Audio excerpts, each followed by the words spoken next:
Muy buenas tardes a todos y todas. Les damos la bienvenida al Museo de Arte Miguel Urrutia del Banco de la República.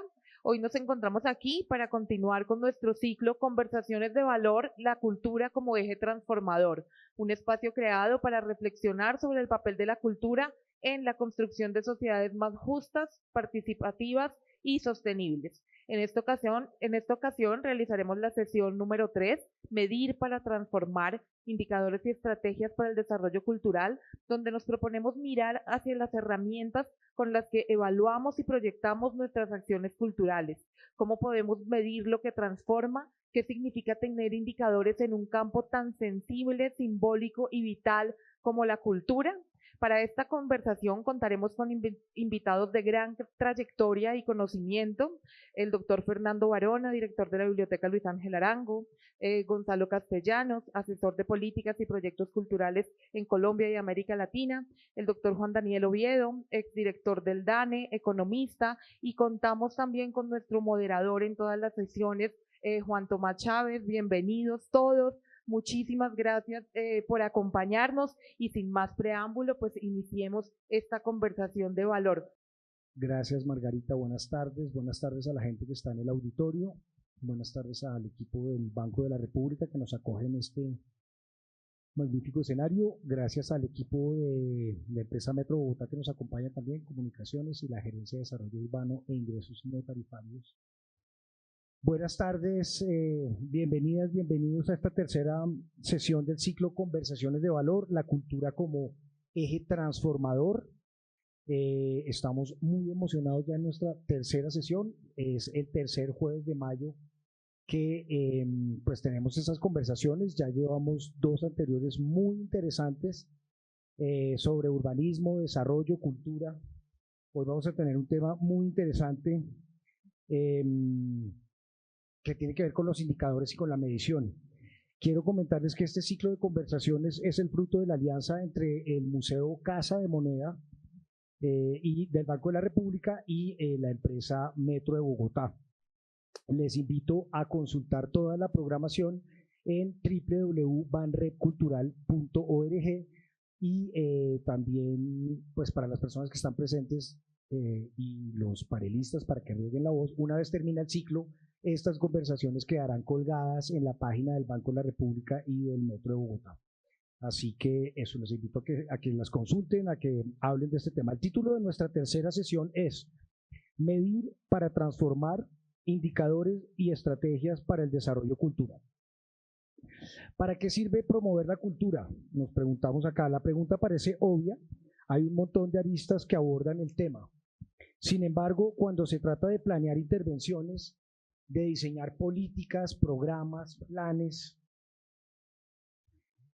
o proyectos, voy a citar el libro de Fernando Barona, dice: es insuficiente acudir a los argumentos de las abstractas bondades de la cultura. Y sí, la verdad es que cuando hablamos de cultura, inmediatamente llega como un universo, digamos, emocional, conceptual, intelectual a nuestra mente, pero el tema matemático y de medición es más complicado. El sector cultural es un motor de transformación social y económica, pero su impacto muchas veces queda invisibilizado por la falta de herramientas de medición y evaluación adecuadas. Hoy conversaremos con nuestros invitados cómo podemos cuantificar y cualificar el aporte de la cultura al desarrollo de nuestras comunidades. Estamos acompañados de tres notables personas que han trabajado en pensar, implementar, evaluar metodologías de medición aplicadas al sector cultural. La primera persona que nos acompaña es Fernando Barona, antropólogo y actual director de la Biblioteca Luis Ángel Arango, autor de la investigación que llevó a crear la batería de indicadores del Banco de la República en el sector cultural. Nos acompaña también Juan Daniel Oviedo, exdirector del DANE, economista, actualmente concejal de la ciudad de Bogotá. y Gonzalo Castellanos, que es subdirector de Proimágenes Colombia. ¿Estamos de acuerdo? No, es asesor. Estaba en la duda. Es asesor, escritor y alguien que trabaja en el mundo audiovisual y sobre todo que ha visto la evolución, digamos, en el marco de Proimágenes en Movimiento, cómo se ha, digamos, creado la ley de cine, cómo se ha creado una serie de mediciones y cómo esto nos ayuda a movernos internacionalmente con esas cifras, ¿cierto? Quisiera darles un pequeño contexto antes de darles la palabra en el conversatorio, que no parezca que yo me la tomo toda. Los indicadores se pueden entender como herramientas que posibilitan la medición del avance o retroceso en cuanto al logro de objetivos que podrían estar atados a intervenciones, políticas o proyectos. Me voy a tener a un documento del DNP del 2018 que dice que un indicador se puede entender como una expresión o representación cuantitativa, observable y verificable que presenta características, fenómenos o comportamientos que reporta o expone la realidad y que requiere de procesos de medición. Esto obviamente es un poco enredado. Entonces me voy a remitir a Juan Daniel para que de manera breve, clara y concisa le diga por favor al ciudadano de a pie, a la ciudadana de a pie, qué es un indicador, para qué sirve, por qué no nos contextualiza un poquito esta conversación, por favor. Bueno, muchas gracias y de verdad muy contento de estar participando, sobre todo con tantas eminencias, el doctor Fernando Gonzalo Tomás. Y creo que este es un tema fundamental porque hoy todo el mundo está hablando de los datos, ¿sí? E incluso la gente que se siente sofisticada dice la data, ¿sí? Cuando es como, mejor dicho, lo primero que hago en conferencias de sensibilizaciones, por favor, si queremos hablar de los datos, nunca digamos la data, ¿sí? No es el buen uso del español. Y todo el mundo piensa que los datos hoy matan relatos, ¿sí? Y esos absolutismos son peligrosos, ¿sí? Porque un dato en sí mismo es como un grano de arena, ¿sí? Si ese dato no se transforma en un indicador, ¿sí? Y finalmente se convierte en información, no sirve de nada, ¿sí? Por eso nosotros siempre, y ahora que tengo la posibilidad de responder esa pregunta no solo desde el punto de vista técnico, sino también político, pues yo cada vez estoy más convencido que la fuerza de los datos es cuando esos datos empoderan a las personas, es decir, se vuelven información. Entonces, técnicamente, un dato es un elemento cuantitativo que mide algo, pero que no sabemos ese algo que referentes tiene, y por eso se convierte en un indicador, para que los datos convertidos en indicadores puedan mostrarnos evoluciones, puedan mostrarnos caras, puedan mostrarnos lugares de lo que nosotros queremos representar en estos escenarios. Pero finalmente, la idea es que los datos procesados como indicadores se conviertan en información, porque uno toma decisiones es basado en información. Y la información pues es un acto comunicativo, ¿sí? La información naturalmente nos lleva, y por eso me gusta mucho este nombre de ese conversatorio de conversaciones de valor, porque nos lleva a que en ese acto comunicativo pues hay un receptor y hay un emisor, ¿sí? Y solamente cuando el receptor de estos indicadores dice, me veo identificado en ese dato, es que podemos tomar una decisión. Ejemplo, el índice de precios al consumidor es un indicador, ¿sí? Que toma datos que son cuáles los precios, ¿sí? Ya no lo vemos frecuentemente, pero cuando vamos a una tienda de barrio, a veces está el sticker pegado a la botella de jugo o al queso pera o al jamón, ¿sí? Los precios están ahí, ¿sí? Pero esos datos, ¿de qué sirven? ¿De qué sirven ver 2.300 pegado a una botella de agua con gas en ese momento? ¿Sí? Necesitamos primero saber si ese 2.300 es muchísimo más caro que lo consigo en otro sitio para saber si lo compro ahí o me voy hasta el supermercado para comprarlo. Entonces, el índice de precios al consumidor solamente se vuelve una variable para tomar decisiones el día en que la gente entiende que si la inflación sube, es que estamos viendo un deterioro del poder adquisitivo, que si la inflación baja, no es que estemos dejando de verlo, sino que esa pérdida del poder adquisitivo es mucho más lenta. Entonces, es supremamente importante cuando estamos hablando de la cultura, hablemos de las mediciones, porque es de los elementos más complejos a los cuales nosotros nos enfrentamos, ¿sí? Porque la cultura también es un regulador de conductas que parte de muchos criterios y de muchas discusiones de fondo que tal vez no son necesariamente medibles desde una forma objetiva, pero que aproximarnos a ello es importante para que sepamos algo. Por ejemplo, ¿qué nos dice en nuestras cabezas como colombianos y colombianas que el sector cultural y creativo pese lo mismo que el sector de tecnologías de información y comunicaciones? La pregunta es, ¿eso es bueno? ¿Eso es malo?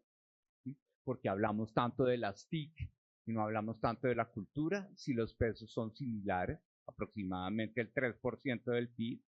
Entonces yo creo que cuando nosotros estamos hablando de estos conceptos y sobre todo de los indicadores y las mediciones, tenemos que entender que en sí mismo estamos hablando de medios para visibilizar realidades que nos permitan establecer propósitos de cómo fomentamos la cultura como un regulador de conductas y un generador de progreso o de desarrollo en nuestra sociedad.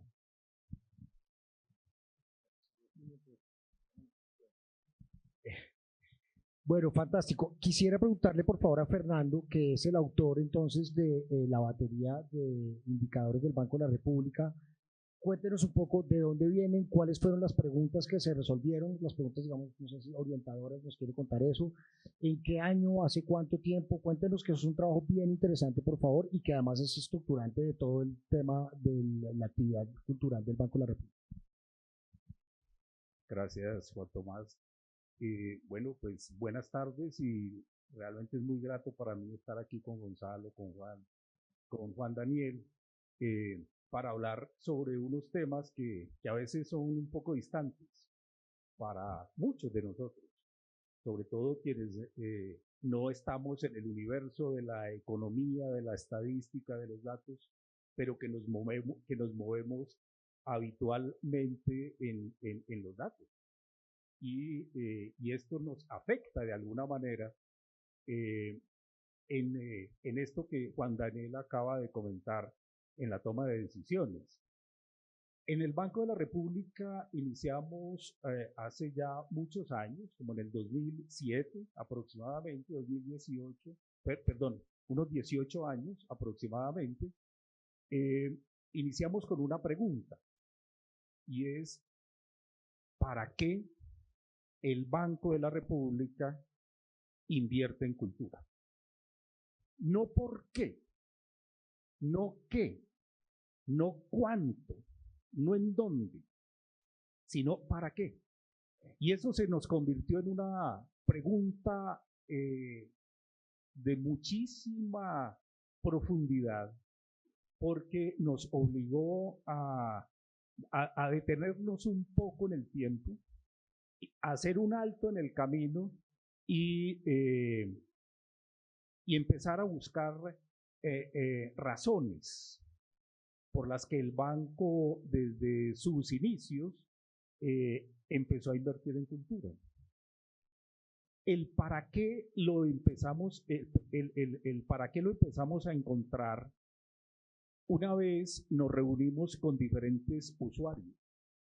No buscamos, y fue una decisión metodológica, como en el año 2007-2008, de tratar de encontrar las respuestas a nuestras preguntas no desde adentro solamente, sino desde afuera. El vínculo con los usuarios, el vínculo con las comunidades, el vínculo con los ciudadanos, usuarios y no usuarios, de los servicios culturales del banco empezó a ser en nuestro eje rector metodológico. Y nos dimos a la tarea de conformar diversos grupos focales en distintas ciudades del país. Nosotros, bueno, el Banco de la República tiene sedes en 29 sedes culturales, en 29 ciudades del país, y hasta ese momento, digamos hasta el año que nos empezamos a hacer la pregunta del para qué, contábamos con una cantidad de información en términos de datos, en términos de números importantes, digamos registros estadísticos de números, de usuarios, de inversión, de cantidades de materiales, bueno, una cantidad de números, pero no nos daba la respuesta al para qué. Sabemos cuánto, pero ¿para qué? No. Y en las preguntas que empezamos a formularle a estos grupos focales, empezamos a encontrar algunas de las respuestas a ese para qué. Y la gente nos empezó a manifestar cómo la actividad cultural del banco, o como técnicamente se llama la labor cultural del Banco de la República, impacta en los individuos, impacta en las comunidades de una forma mucho más allá del efecto mismo que genera una convocatoria para asistir a una conferencia, a un concierto o a una exposición.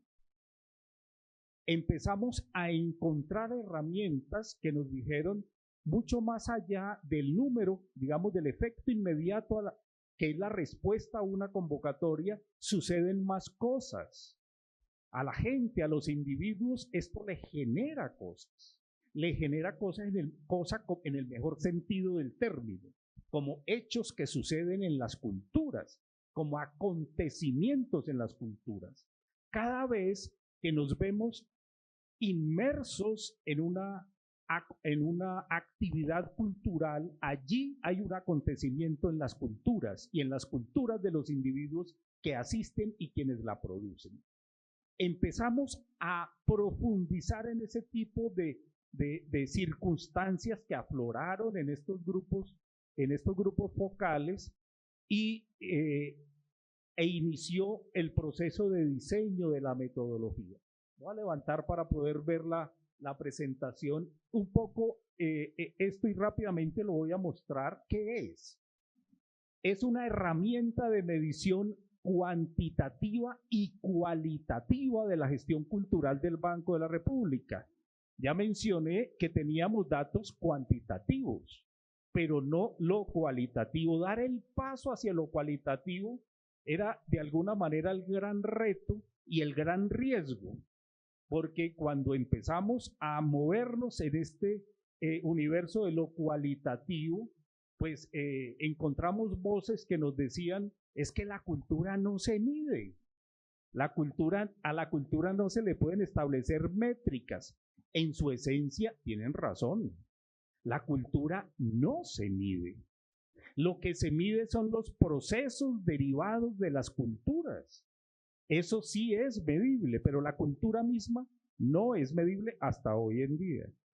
Y entonces encontramos una derivación para poder acercarnos a lo cualitativo en términos de la medición de indicadores, y entendimos que lo cuantitativo se mide y lo cualitativo se aprecia. Y eso nos dio una ruta conceptual importante para poder meternos mucho más en el universo de lo perceptivo. Es la percepción.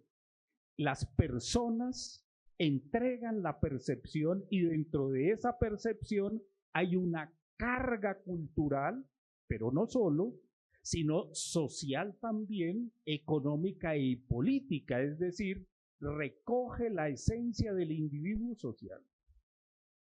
Entonces, nos planteamos este ejercicio en función de estas tres dimensiones que están planteadas allí. Nos permite el trabajar una batería de indicadores, establecer metas a mediano y largo plazo.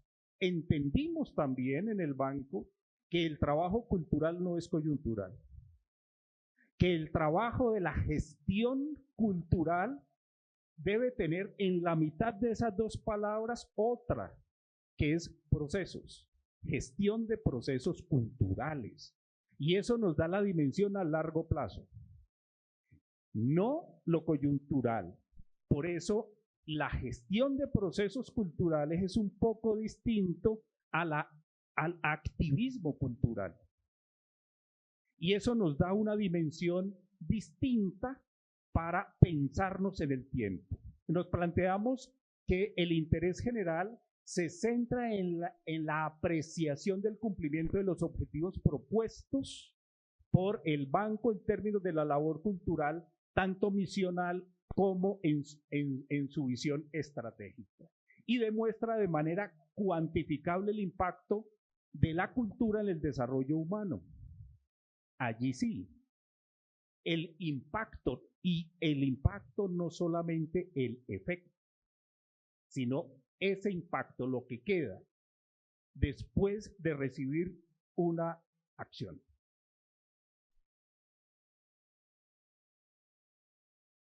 Esta es una batería de indicadores y de índices sintéticos que ayudan a comprender el impacto del Banco de la República en su labor cultural. Nos preguntamos qué impacto tiene la política cultural del Banco de la República en la construcción del sentido de ciudadanía, porque esto hace parte de la misión de la subgerencia cultural del banco. No es solamente preservar, investigar, conservar, divulgar el patrimonio cultural de los colombianos. Nosotros somos custodios del patrimonio cultural de los colombianos, sino que todo esto que hace parte de un proceso de gestión ayuda a la construcción del sentido de ciudadanía. Finalmente, logramos entender que si el trabajo cultural que se hace de manera sistemática, pensada a lo largo del tiempo, debe estar muy orientada a pensar siempre en el ciudadano y cómo eso contribuye a generar ese sentido de apropiación de lo que somos en una nación. ¿Cómo nos sentimos ciudadanos? Y esto se contribuye a partir, entre otras tantas, de la labor cultural institucional. Indicadores de impacto relacionados con logros a largo plazo y con las contribuciones de proyectos, programas al cumplimiento de la misión objetivo superior de la institución. Definimos entonces, después de este trabajo con grupos focales que les mencioné hace un momento, trabajar en función de 3 dimensiones: capital social, por supuesto, esto se enmarca dentro del capital social; la sostenibilidad, sin lugar a dudas, es un eje rector; y el desarrollo humano, que es fundamental para entender también desde nuestra perspectiva el desarrollo integral. Estas conversaciones y los trabajos que hicimos con economistas, con psicólogos, con sociólogos, un trabajo multi e interdisciplinar con los usuarios en estos grupos focales, nos permitió trabajar entonces en función de categorías, de atributos. Trabajamos sobre 5 categorías, definimos una gran cantidad de atributos a través de los años y llegamos a conformar un conjunto de 51 atributos, que son un montón. 51 atributos que después de unos ejercicios de síntesis pudimos trabajarlos en función de variables que para nuestro caso son sinónimos de indicadores que nos van a permitir trabajarlas como herramientas orientadoras para la toma de decisiones. Y logramos identificar 14 indicadores, un montón. Siguen siendo un montón, pero quisimos dejar los 14 indicadores porque ellos recogen esos 51 atributos identificados por los usuarios. Después de trabajar con estos 14 indicadores y ser conscientes que eran muchos, logramos a través de un trabajo con estadísticos llegar a 6 índices sintéticos que son los que vemos aquí. Apropiación, autonomía, competitividad grupal, satisfacción y pertenencia, convivencia y un indicador transversal para el Banco de la República que nos corresponde desde luego también a nosotros, el de la confianza. La confianza como un eje rector dentro de todo lo que busca también el Banco de la República en todas sus áreas. Después de este trabajo de varios años, logramos aplicar los instrumentos, diseñamos instrumentos para recolección de información, generar datos, y estos datos se convirtieron en cifras, y las cifras, como tal vez lo mencionó tácitamente Juan Daniel, las cifras hay que descifrarlas, de lo contrario quedan allí. Y pudimos, después de estos años, en el año 2012, aplicar los instrumentos probados en diferentes grupos y obtuvimos entonces información para tener la línea de base en el año 2014. Allí pudimos tener unos resultados cuantitativos a partir de los análisis cualitativos de estos índices que son cualitativos, pero tienen la fuerza estructural de lo cuantitativo, es decir, se soportan numéricamente. Y tenemos una escala que va de 1 a 5 para establecer entonces el comportamiento de cada uno de estos índices, y pudimos establecer la línea de base en el año 2014. En el 2017 hicimos una segunda medición, pero solamente en función de 3 índices, y en 2021 hicimos una tercera medición con los 6 índices primeros que habíamos tomado para el año 2014, y allí tomar la decisión de la temporalidad con la que seguiríamos haciendo las mediciones. Y el resultado nos arroja que es necesario hacer las apreciaciones y las mediciones cada 3 años, no cada 6, como habíamos pensado.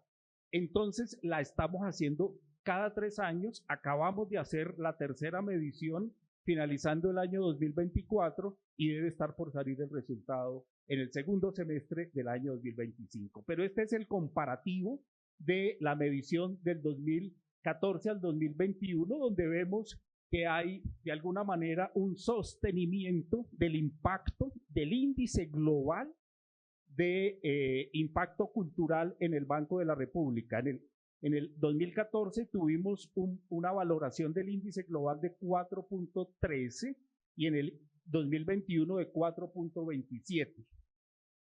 Punto 14 es significativo también, es significativo. Y allí nos mantenemos. ¿Qué es lo interesante de esto? Que en las 29 sedes culturales del banco se aplica esta medición y esta apreciación, y cada responsable de cada centro cultural y de cada área de las que estamos también aquí en Bogotá decide, de acuerdo con el comportamiento de ese resultado, a qué le va a hacer todo su esfuerzo, le va a dedicar todas sus mejores energías para mejorar ese indicador, o cómo lo va a sostener. Y eso viene de la mano de propuestas de servicios, de proyectos, de programas, de colecciones, etcétera. Todo esto en función de estos atributos, como que en la apropiación uno de los atributos es, cada vez que yo me expongo a un proyecto cultural o hago uso de un servicio cultural, salgo y me doy cuenta que lo que vi, escuché o sentí me ayuda a hacerme nuevas preguntas. Eso no lo dicen los usuarios. O me permite trabajar con otros en función de las expectativas de mi vida como comunidad.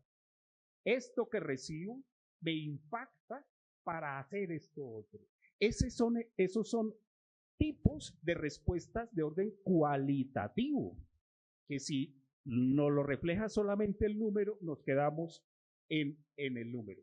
Esta metodología ha sido utilizada en otros países, en México, en Guatemala, en Costa Rica, ahora mismo se está implementando en Bolivia, en Paraguay y en Perú.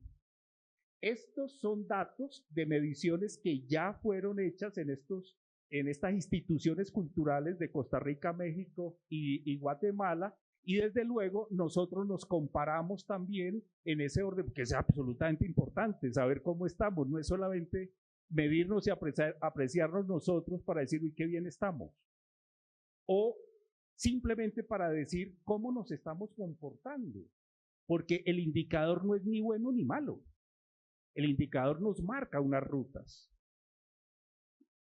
pero no es ni bueno ni malo. Y tenemos estos referentes internacionales que esperamos sigan produciéndose para nosotros también estar en ese proceso de la medición. Ese es más o menos el entorno de lo que hemos implementado en el banco. Muchas gracias. Una cosa, esta implementación de la que está hablando es la misma metodología del banco que ha sido exportada a otros países, o son mediciones propias que ustedes extrapolan entre diferentes países? No, es la misma. Es la misma. Es la misma metodología, es decir, la que usted se inventó, ya la estamos exportando mundialmente. Sí, fantástico. Sí. Bueno, quisiera retomar, digamos, un aspecto que me parece bien interesante, que es la diferencia entre el resultado y el impacto, que en términos de medición es bien importante, sobre todo porque, como usted dijo, el resultado probablemente es lo cuantitativo y el impacto es lo cualitativo. Entonces ahí me voy a ir donde Gonzalo, porque yo soy colega suyo, soy cineasta también, y entonces pues obviamente entiendo que el cine es ese lugar de la catarsis, es ese lugar de la sociedad donde nos proyectamos y donde hay una transformación de las almas, un tema catártico definitivamente. Y la pregunta que ya la habíamos preparado, yo sé que usted la preparó, pero se la voy a sobrecargar, es ¿qué indicadores específicos se han establecido para medir el desarrollo y fortalecimiento del sector audiovisual? Ahí estamos en lo cuantitativo, desde la creación de la ley de cine y Proimágenes en Movimiento, que le pido porfa nos haga una pequeña como explicación de cómo funciona la institución y lo que significa para el sistema audiovisual. Y entonces donde le quiero de pronto sobrecargar la pregunta es, en lo cualitativo, ¿tenemos medidores para saber desde la ley de cine, la producción de cine que ha aumentado, las medidas que se han tomado, la ley de cine, cómo ha transformado nuestra alma como colombianos? ¿Qué ha querido decir eso? Digamos, tenemos medidores para ver, indicadores de medición para ver cómo toda esa política de desarrollo del sistema audiovisual, del medio audiovisual, hoy en día, 20, 25 años después, no solamente nos lleva a festivales como el de Cannes, como el de Berlín, etcétera, sino que eventualmente como sociedad las temáticas que se tratan y eso, hay unos indicadores que nos digan esto nos sirve como colombianos, como país, como... Gracias, Tomás. Bueno, un gusto saludarlos, gracias por invitarnos, gracias compañeros. Tomás dice que yo preparé lo que iba a decir, en efecto lo preparé, pero por supuesto voy a hacer todo al revés, porque cuando preparo algo hago todo al revés. Empiezo por decir que me fascina lo que ha señalado Juan Daniel, en el sentido de que pues más que los datos, lo importante es el alma de las cosas. Estoy convencido de que es el alma de las cosas, de las políticas, de las legislaciones, de los instrumentos, de los indicadores, lo que vale la pena, lo que nos concierne, lo que nos convoca. Los indicadores sirven quizás más para el mundo académico en algunos momentos y para el mundo político, quizás también en algunos casos, por supuesto también para los desarrollos empresariales, para muchos otros asuntos, pero a nosotros que hemos trabajado durante muchos años, acá está Luis Armando Soto, que tiene muchos más años en estas lides, que hemos trabajado en el diseño de las políticas culturales, de los instrumentos culturales, uno de ellos, el del sector audiovisual, que ha sido hoy la referencia de un sector con un desarrollo integral, digamos, de todo el ecosistema, y que hoy es una referencia iberoamericana, por muchas razones, pero sobre todo por unos instrumentos muy concretos, pero ese es uno. Yo creo que nos ha convocado en el trabajo de las políticas culturales un hilo conductor, y es el alma de las cosas, el alma, creer que habitamos un país lleno de paradojas, un país de cimas con C y de cimas con S. Este es un país que es el tercer país más poblado de América Latina, un país que hace parte o que está considerado entre los países OCDE, o sea, los países desarrollados, que tienen unos indicadores productivos importantes de diversidad, en fin, una cantidad de situaciones. Es un país que en el ámbito cultural, por ejemplo, es la tercera mayor industria editorial, la tercera mayor industria audiovisual, cultural, audiovisual de América Latina, es Colombia. Colombia está entre los 2 o 3 países mayor exportadores de bienes, productos, obras y servicios culturales al resto del continente. Pero por supuesto, este es un país de paradojas, un país profundamente abismal. Y ya digo, como dice Atalí, la cima es el punto más próximo al precipicio, digamos, teniendo esa situación en el ámbito cultural, un país que tiene 65 lenguas vivas todavía después de un proceso de expolio cultural terrible, un país que tiene 124 o 120 y pico de pueblos indígenas activos, viviendo, habitando, diciendo, creando, convocando una cantidad de asuntos intersectoriales y demás. Pero es un país, decía, de abismos también. Entonces, este país, que es la tercera mayor industria editorial de América Latina, tiene librerías en 48 municipios del país. Hay librerías en 48 municipios. Es un país que tiene uno de los indicadores de lectura más precarios del continente. Es un país que sí es la tercera población mayor del continente, hace parte de los países OCDE, pero es el país con mayor índice de inequidad en la distribución del ingreso y la riqueza, lo cual, que más que un índice de inequidad, es un índice de iniquidad, digamos. Esa situación es un país cuya pobreza ha fluctuado entre el 42 al 33, digamos, en la magia también de las cifras y las mediciones. Es un país con ese desastre social, es un desastre social, ciertamente. Es un país con una confrontación de más de 60 años. La decía, es la tercera mayor industria audiovisual del continente, pero tiene salas de cine en menos de 40 municipios, así como las librerías hay en 40 y pico municipios, hay salas de cine en 40 y tantos municipios del país, y las películas colombianas, después de toda esta construcción, de toda esta ilusión, pues las ven entre 500 personas, las películas colombianas las ven entre 500 personas y 1000 personas en la actualidad. La participación de las películas colombianas respecto de las películas de las grandes casas productoras sigue situándose por debajo del 2%. Entonces, pues esto es lleno de paradojas, lo cual no quiere decir que haya algo mal o bien, exactamente, sino que hay que seguir trabajando en función de la construcción de unas políticas, de unos indicadores, de una visión, sobre todo en las políticas culturales, de una cosa que es como una línea del horizonte que hay que seguir haciendo.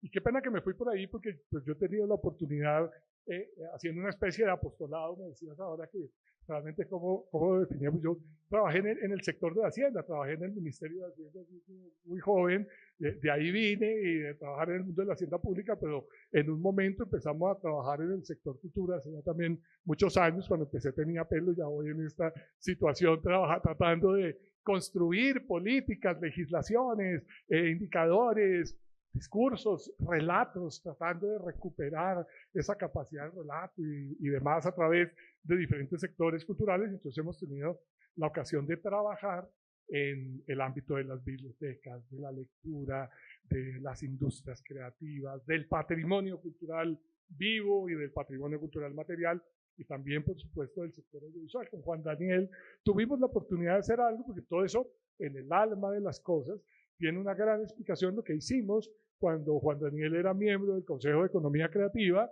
es que propusimos un mecanismo concreto.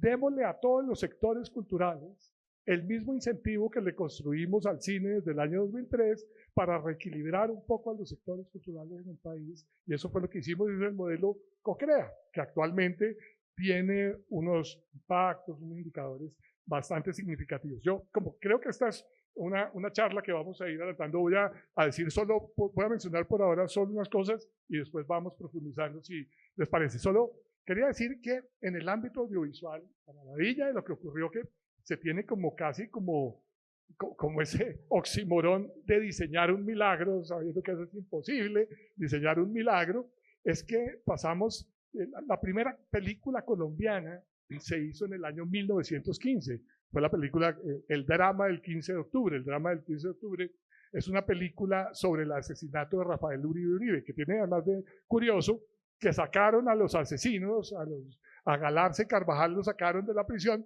para que actuaran en la película. Hay ahí como un fotograma de esa película todavía, y Galarza y Carvajal actuaron en la película. Es la primera película colombiana en la historia, 1915.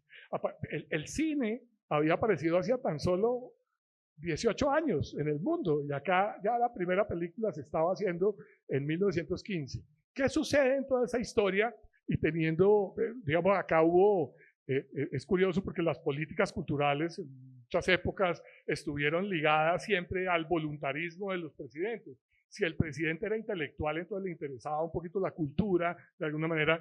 Si es que aquí ha habido presidentes intelectuales, podría uno contarlos, pero digamos, los presidentes intelectuales hicieron cosas como, por ejemplo, regalar el Tesoro Quimbaya. El presidente Belisario Tancur, que era el otro intelectual, entregó el Galeón San José prácticamente para que las demandas que hay hoy sobre el Galeón San José pueden significar 2 reformas tributarias, alrededor de 40 billones de pesos si eso se perdiera también. Y Alfonso López Pumarejo, por ejemplo, en relación con el cine, cuando en México y en Argentina el cine era una industria fulgurante, maravillosa, Alfonso López Pumarejo en el 42,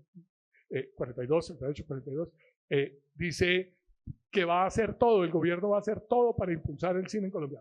Hizo todo. El cine llegó a tener 40% de impuestos y se hacía una película colombiana por década. Miren qué curioso que entre 1915 y el año 2003, cuando se construye una política integral en función del audiovisual, en Colombia se estrenan 275 largometrajes entre 1915 y el año 2003.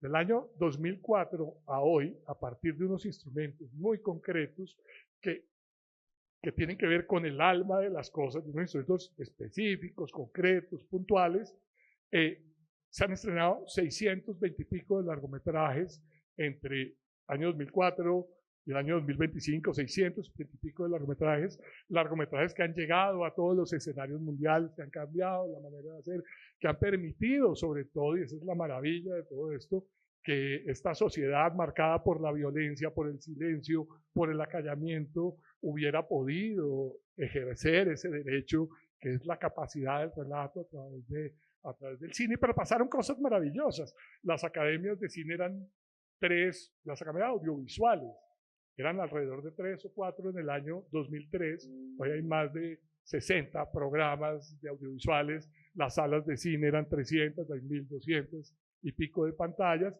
Pero luego viene una cantidad de situaciones importantes que luego las voy a comentar más en detalle, pero es que el país empieza a entender y el gobierno empieza a entender que esto tiene un elemento multiplicador, no solo desde la perspectiva social, desde la perspectiva de la formación de capital humano, del fortalecimiento del capital humano, del desarrollo auténticamente humano, también tiene unos efectos muy importantes. Y lo que hemos podido empezar a demostrar es que con unas políticas adecuadas, con unos instrumentos adecuados, con unas legislaciones adecuadas, el elemento multiplicador en la hacienda pública es de 3 a 1. Y entonces ya, digamos, cuando se construyen los segundos, digamos que hemos construido unos elementos de segundo nivel y de tercer nivel, es como subiendo una escalera al cielo, todavía no, pero a algún lugar, una escalera que hemos ido avanzando, pues el país ha avanzado en unos instrumentos audiovisuales maravillosos. Instrumento año 2012, el Fondo Fílmico, que es crear otro instrumento para que se hagan películas en Colombia y se contraten servicios 100% locales, y luego el instrumento que es el instrumento SINA, que se construye en ese momento, que es un instrumento que ni más ni menos hace lo siguiente. En este momento, entre 2021 y 2025, hay inversiones en Colombia contratando servicios artísticos, talento humano, servicios técnicos, servicios de guionistas, de artistas, de técnicos, de gente que se ha ido formando en esas academias que crecieron y demás. En este momento hay inversiones por ese solo sistema, inversiones por 2 billones de pesos. 2 billones de pesos, 2021 a 2025, con un instrumento puntual que ha permitido que le digamos a la hacienda pública en cada reforma tributaria de cada año donde se quieren quitar los incentivos culturales y los mecanismos de estímulo cultural, que pues no los quiten porque es que además van a perder plata. Este instrumento, por ejemplo, este instrumento del año 2019 lo que dice es, el que venga a Colombia, invierta en contratación de servicios 100% locales, se le da un título tributario, que es un crédito tributario del 35%. Eso hace que el presupuesto de producción de una obra audiovisual se disminuya en el 35%. Y eso es atractivo, digamos, en el contexto de la producción internacional. Pero ¿qué sucede? Toma uno solo por vía de ejemplo. Si llega una producción de 10 millones de dólares, recibe un título tributario de 3.5 millones de dólares. Esos 10 millones que se irrigan al circuito económico, que contratan servicios sobre todo humanos, talento humano, local, pero también servicios logísticos de hotelería, alimentación y transporte, pagan más de 35% de impuestos. Es decir, lo que hemos logrado demostrar, y así hemos sostenido todos los instrumentos que se han creado y los que estamos creando ahora, no olvidé decirlo, estamos haciendo una reforma de la Ley General de Cultura y de toda la legislación cultural del país, ya está presentada al Congreso, la hemos trabajado a lo largo de un año, para fortalecer todos los instrumentos y para reequilibrar a todos los sectores. Digamos, estamos hablando del audiovisual con esa maravilla, pero este no es un país audiovisual, es un país de música, y la música no tiene nada de lo que tiene el sector audiovisual. Entonces, ahora se trata un poco de reequilibrar a todos esos sectores. Entonces decía, los resultados han sido importantísimos, luego los voy a comentar más en detalle, pero ha habido un crecimiento y un desarrollo integral, sostenido, no ideal. Falta un montonón de cosas por hacer para que sea ideal. Falta mejorar las condiciones de trabajo de la gente. Faltan un montón de cosas que también comentaremos, pero ha habido un desarrollo muy importante. ¿Por qué? Porque la comprensión en la construcción de las políticas culturales en algunos sectores como el audiovisual, como el de espectáculos, como el de las bibliotecas, como el de la lectura, el del patrimonio de alguna manera, ha sido una convicción profunda en el sentido de que esto contribuye no a las cuentas nacionales necesariamente, ni con los 2 puntos del PIB, que algunas veces lo ha hecho, o casi 3 puntos del PIB, sino que esto contribuye al desarrollo humano, que esto no lo hace el Estado, que esto lo hace la comunidad, que la cultura es una parte de la vida de esta sociedad, ha sido la salvación de esta sociedad. Cuando uno va a Cumaribo, que ¿quién diría Cumaribo en El Bichada? Es el municipio más grande de Colombia y es quizás el municipio más grande en extensión del mundo. Es más grande que 110 países. Uno no sabe dónde quedaba Cumaribo, yo no sabía, sinceramente, y creo que nadie sabe dónde queda Cumaribo, pero la vida cultural, la producción cultural, la vida cultural ha sido la sobrevivencia de este país. Eso ha sido una comprensión en las políticas culturales importante. Entender que esto no es del Estado, esto no es del gobierno, esto es de la comunidad. Segundo, que esto es una cuestión intersectorial. Esto no le interesa solamente al sector cultura, esto le interesa a la memoria, esto le interesa al turismo, esto le interesa a las cuentas nacionales, esto le interesa a la ciencia, la tecnología y la innovación, porque la innovación es innovación social fundamentalmente. Eso le interesa a ese sector, le interesa a las tecnologías de la comunicación, de las comunicaciones y la información, le interesa la educación. Entonces la construcción, cuando uno ve el caso, por ejemplo, el caso audiovisual, ha sido una construcción que tiene que ver con esa comprensión intersectorial. Tercero, que esto tiene que ver con el desarrollo de derechos culturales, y los derechos culturales son derechos humanos, son derechos sociales, derechos fundamentales, derechos colectivos de una categoría muy especial que obligan una acción de la comunidad y del Estado mismo, una acción que tiene que ser una acción seria, no es echar leyes y hacer leyes en un país de tradición legislativa, es una catarata legislativa, no, es desarrollar derechos culturales es una cuestión de una responsabilidad inmensa que tiene que ver con cosas puntuales y las legislaciones, al menos buena parte de las construidas en este tiempo, pues tienen ese sentido, tienen ese espíritu, tienen ese alcance. Insisto, no son ideales, pero sí hemos dado en ello, este país ha dado un paso importantísimo. Y por supuesto, creo que en nosotros la construcción de las políticas culturales, de los instrumentos, de las herramientas, de las legislaciones, de todo lo demás, ha partido de la base de entender la contribución de la vida cultural a la paz. Realmente, yo creo que no todos los países se proponen a construir políticas culturales en función de la paz.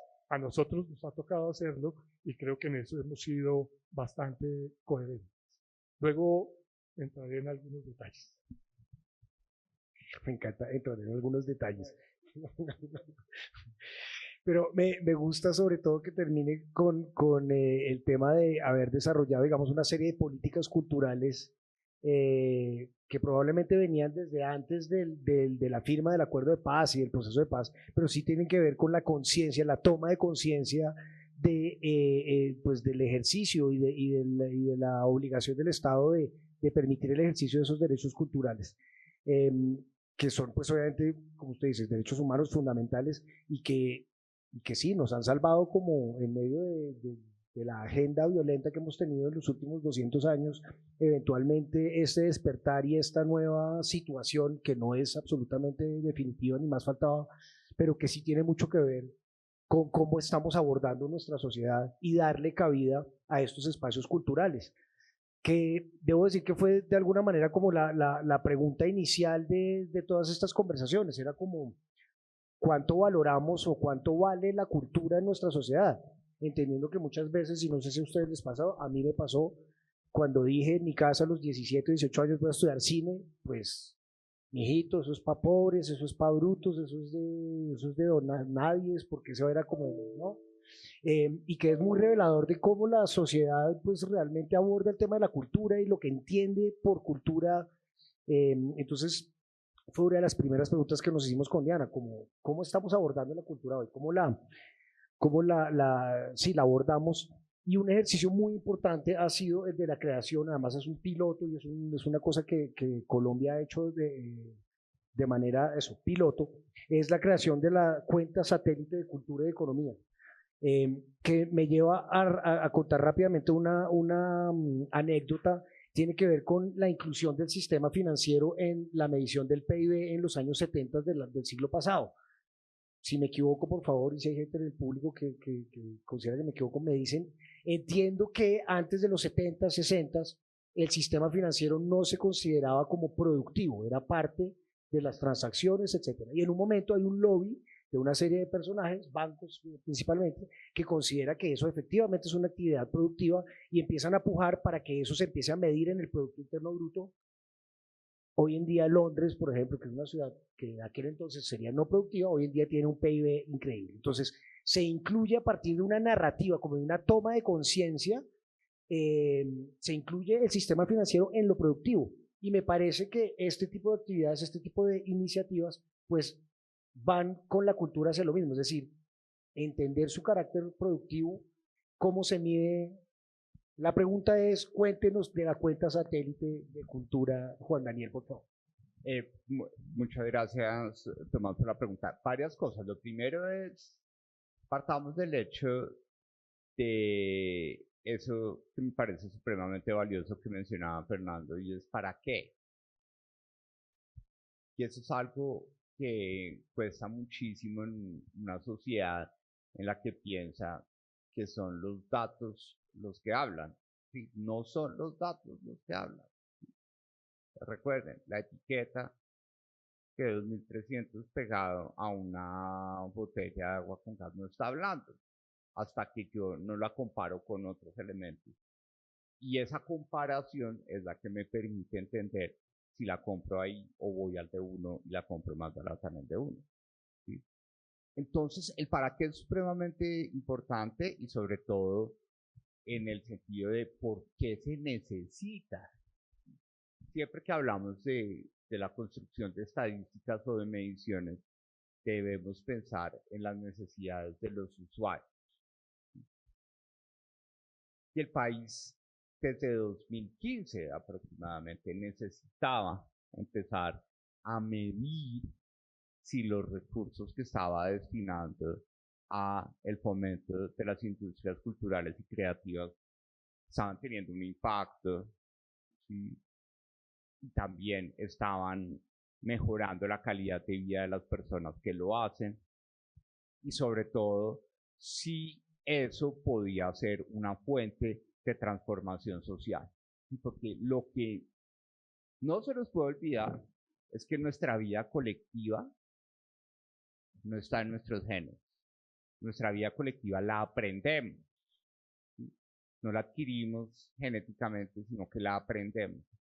Y la cultura es eso, es como los pilares de cuál es nuestra vida colectiva, cuál es nuestra identidad como un colectivo. Y por eso en una sociedad como Colombia es importantísimo que entendamos que la cultura no es un lujo, ¿sí? Porque pues todos dicen, ay, eso es para la élite, ¿sí? Eso es el Teatro Colón, el Teatro Julio Mario Santo Domingo, pero no entendemos que la cultura la respiramos en nuestras actitudes diarias como ciudadanos, como ciudadanas, y ahí yo creo que le ha faltado al país entender el para qué, ¿sí? El banco lo tiene claro y es para medir cómo estamos generando capital social a través de los recursos que se invierten en gestión de procesos culturales. Pero cuando vamos a la política pública, el para qué, pues a veces se reduce a ese culto al yo que tenemos en los gobiernos de nuestro país, y es para que se vea grande. Me hacen el favor y crean un indicador, pero para que se vea grande, ¿sí? ¿Sí? Que como decimos en Colombia, es que mi plata no vale, ¿o qué? Entonces, si yo meto plata en eso, es que se vea el campo, ¿sí? Y afortunadamente Colombia no se dejó llevar por ese sesgo y muy en línea de su rigor estadístico, que es un rigor que lleva más de 70 años y que es reconocido en el contexto latinoamericano y a nivel global. Pues Colombia dijo, bueno, lo que vamos a hacer es, vamos a mirar la cultura con un lente particular, ¿sí? La cultura siempre ha estado medida en el PIB, el sector financiero siempre ha estado medido en el PIB, sino que lo que pasaba en el sector financiero se le pegaba a otras actividades porque no teníamos la posibilidad de tajar el pan, llamémoslo así, y decir, la rentabilidad del sector financiero es esta, y por consiguiente le quitamos a las otras actividades esas arandelas y las ponemos en un solo sitio. La cuenta satélite de las industrias culturales y creativas, o la cuenta satélite de cultura, que surge en Colombia desde 2015, que se llamó en algún momento la cuenta de economía naranja, más adelante, y que volvió a ser ahora la cuenta satélite de las industrias culturales y de los saberes, en la última publicación que se hizo. Es el resultado de ir al sistema de cuentas nacionales, ¿sí? Y es ir a las cuentas del país y decir, bueno, de esas cuentas, ¿qué tiene que ver con cultura? Y ahí hoy en día, un poco actualizándome con los datos, son aproximadamente bajo estándares de la OMPI, de la Organización Mundial de Propiedad Intelectual, estamos viendo que hoy tenemos 34 actividades económicas que son puritas, asociadas con industrias culturales y creativas, y 69 actividades que indirectamente o parcialmente le apuestan a las industrias culturales y creativas. Es decir, tenemos una medición muy robusta de 103 actividades económicas que nos permiten decir que hoy el sector de industrias culturales y creativas pesa aproximadamente el 3% del PIB. ¿Sí? Está Juan generando... Daniel, perdón, lo interrumpo, rápidamente, ¿qué tipo de información tiene ahí? ¿Puestos de trabajo, esos bienes divididos por...? Entonces, ese 3% del PIB se traduce en 2023 en 716.341 puestos de trabajo en tiempo completo equivalente, que corresponden al 3.7% de la población ocupada. Entonces, lo primero que hay que hacer, ¿de qué me sirve que pese el 3% del PIB y que pese el 3.7% del empleo? Como datos solos no sirve para nada. Tenemos que compararlo. Primero, ese 3% del PIB que pesan las industrias culturales y creativas es lo mismo que el sector TIC, de tecnologías de información y comunicación. Es más que el sector de educación privada en Colombia. ¿Sí? ¿Y por qué diablos le damos tan poco presupuesto público al sector cultural en el país? Porque es limosna. ¿Sí? Dar un subsidio al fondo fílmico o dar un incentivo a la generación de estos elementos. Si pesa el 3% del PIB y el 3.7% del empleo, es porque esto es intensivo en mano de obra. ¿Sí? Entonces, estamos más expuestos a la informalidad, a la precariedad de las personas que trabajan en el sector cultural. Y porque si desde 2015 estamos juiciosos llevando estas medidas, ya llevamos 10 años, ¿por qué tenemos que esperar hoy a que aparezca una consulta popular preguntando por las artistas? ¿Sí? Cuando en realidad teníamos la información durante 10 años de que esto es un sector intensivo en mano de obra, que esto es un sector que tiene una precarización laboral de las personas que están trabajando, que es un sector que está presentando dificultades, porque quisiéramos un gobierno que nos dijera la crisis que tenemos con el cine. Se recaudaron 653.000 millones de pesos en cine en 2023 y se recaudaron los mismos, un poco más, 654.000 millones de pesos en 2019. Pero entre 2019 y 2023 hubo una inflación de casi el 25%. Es decir, los ingresos de cine han caído un 25-30% hasta la fecha. ¿Y qué decisiones estamos tomando desde el punto de vista de política pública? Entonces, esta cuenta satélite es un elemento clave, pero si está ya publicada como se publicó a comienzos de este año y nadie toma y no generamos conversaciones de valor alrededor del tema y decir, venga, ¿cuáles son las herramientas de formalización laboral diferencial que vamos a hacer para el sector cultural? Porque si el sector cultural pesa lo mismo que el sector TIC, ¿por qué no estamos hablando de una inversión pública más fuerte? ¿Sí? El sector público invierte casi 2 o 3 billones de pesos al año en el sector de tecnologías de información y comunicaciones, y en el sector cultural es siempre la limosna. ¿Sí? Y cualquier incentivo tributario que se piense para el sector cultural, salen los ortodoxos a decir, no, incentivos sectoriales, eso está mal. Pero si sabemos que en Colombia la gente que produce o que está en los procesos culturales la está pasando mal, tiene inestabilidad laboral, está enfrentada a la precariedad laboral, porque no podemos tener una acción de política pública que diga hay que meterle plata a eso, porque eso es lo único que nos va a tener con la capacidad de reconocer nuestra visión colectiva como sociedad. ¿Sí? Que por eso Fernando lo ponía, el banco quiere medir el indicador de capital social, sí, porque el capital social de ese país es cero. ¿Sí? Todo el mundo piensa que somos el país de las comadres y los compadres, pero el 54% de la gente vive sola. Sola en el sentido que el día que le ponen los cachos o la echan del trabajo no tiene a quién llamar. ¿Sí? Está completamente aislada de las dinámicas sociales del país. 2 de cada 5 personas nunca van a estar dispuestas a ponerse de acuerdo en un proyecto colectivo o en una visión común para resolver algo. ¿Sí? Eso es lo que nos tiene a punta de puñeteras en las asambleas de propiedad horizontal. ¿Sí? Cuando se habla de la cuota extraordinaria para pintar la fachada. ¿Sí? Entonces piensas que la van a robar, que no, ¿para qué? La fachada nadie la ve porque todos vivimos por dentro. Pero no podemos tener una visión colectiva que nos permita establecer efectivamente ese valor o ese impacto de la cultura, y es el que nos permite transformarnos y evolucionar como sociedad a partir de esa visión colectiva.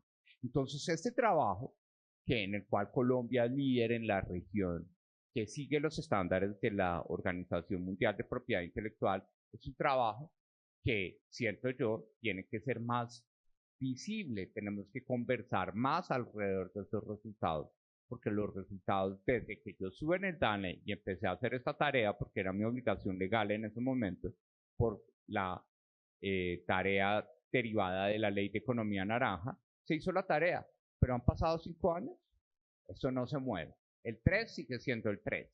No ha habido un gobierno que diga la apuesta, vamos a pasar de 3 a 5. Vamos a pasar de tantos incentivos culturales a tantos incentivos culturales.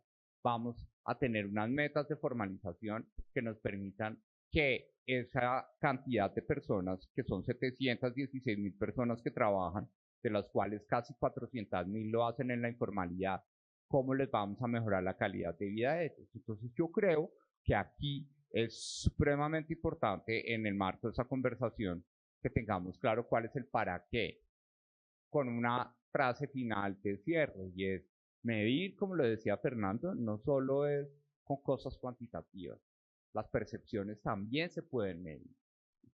Somos un país en el que culturalmente, a la hora de descalificar un indicador, decimos, no, eso es percepción, eso no es la verdad, eso es percepción.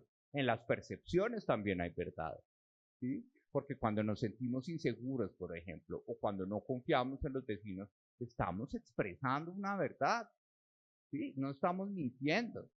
Entonces también necesitamos que las percepciones alrededor de la cultura sean medibles, se midan de forma más precisa en Colombia, porque solamente cuando entendamos las percepciones de las personas que trabajan, por ejemplo, en el sector cultural, vamos a saber si los mecanismos de política pública para mejorarles la calidad de vida de ellos están funcionando o no. Entonces, insisto, esa cuenta satélite es lo más pro que hay en América Latina y el Caribe, pero la peor información no es la que queda mal hecha, es la que no se usa. Entonces, si ese boletín, vamos en el 10º reporte de economías culturales y creativas, pero ¿dónde vemos al gobierno? ¿O es que el Ministerio de Cultura hoy tiene una voz alrededor de eso? Para decir, venga, es que la cuenta satélite está diciendo esto, necesitamos más presupuesto. No, estamos a la espera de ver qué sobra para ver qué incremento le podemos dar a estos elementos. Entonces es ahí donde, claro, la cultura no se mide, pero si medimos los procesos culturales que implican personas y que implican tareas y medimos su valor económico, vamos a poder tener herramientas para que desde la política pública podamos resolver un tema fundamental, y es que el sector privado no tiene los incentivos para generar este bien público, que es el bien público de la cultura como un regulador de conductas y de generación de cohesión social en nuestro país. Gracias, Juan Daniel. Me gustaría, Fernando, en esta misma línea, porque usted lo mencionó ahorita que hizo su exposición, pero yo quiero saber de qué manera los indicadores culturales que ustedes crearon, para tener, digamos, un ejemplo muy claro y concreto para la audiencia, y pues lo digo además como empresa Metro, porque tenemos una serie de ideas que queremos aplicar y queremos saber cómo funciona. ¿En qué medida entonces los indicadores culturales que ustedes crearon les permitieron tomar decisiones y crear programas, digamos, como la estrategia que aplica hoy en día el Banco de la República en temas culturales. ¿Cómo fue ese camino? Usted nos contó cómo crearon esa batería, porque nos trae al día de hoy eso, cómo se ha traducido y cómo esa data ha permitido que la estrategia sea hoy de una eficacia bancaria. Claro, ahí por cada una de las ciudades, digamos, por cada uno de los centros culturales tenemos casos específicos donde estos resultados de las mediciones y de las apreciaciones han generado proyectos, han generado miradas hacia adelante. Uno de ellos es Buenaventura. En Buenaventura, el comportamiento de algunas personas dentro del centro cultural al tomar servicios en la biblioteca, o allá tenemos una sala de prácticas musicales muy importante para el Pacífico colombiano, empezamos a tener dificultades de relacionamiento entre los usuarios. Y eso generaba peleas. Inclusive llegamos a tener situaciones de violencia, de agresiones, cuchillos. Los muchachos, los jóvenes se peleaban entre ellos porque la silla que quería estaba ocupada por el otro y entonces a las malas se tenía que ir el otro. En fin, temas de relacionamiento. En la medición que aplicamos para el año 2017, nos dio como resultado que uno de los indicadores más bajitos en Buenaventura, perdón, el índice más bajito en Buenaventura era el de convivencia. O sea, calcado. Era un reflejo de la realidad misma. Y en ese sentido, el mismo centro cultural empezó a diseñar proyectos que promovieran, que facilitaran relacionamientos entre las personas, que se promoviera el diálogo, que se promoviera la conversación, que se promoviera unas formas de cercanía, todas apuntando a fortalecer niveles de confianza entre esos pequeños núcleos sociales. Y pudimos establecer que lo que teníamos allí, o sea, no era nada nuevo, para la sociología lo tenía demostrado hace rato, pero lo vimos en la esencia misma del lugar, que lo que teníamos allí eran reflejos de la sociedad más grande de la ciudad. Y entonces nos dimos a la tarea de trabajar proyectos distintos, específicamente a través de mediación de lecturas, escrituras y oralidades, 2017, que permitieran que todos estos actores que estaban generando situaciones de violencia, de situaciones complejas, digamos, sociales al interior del Banco de la República, en el Centro Cultural, se fueran limando. Pero claro, esto lo pensamos para un proceso de 3 años.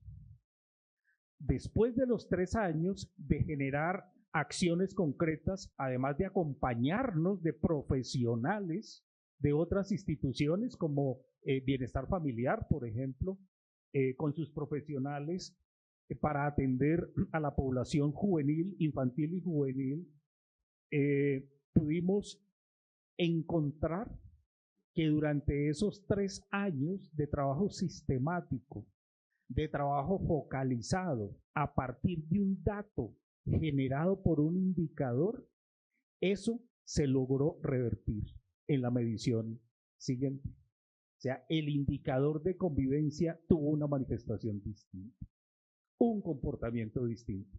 Pero claro, eso se logra a partir no solamente de la aplicación de una batería de indicadores, sino de estudios de público.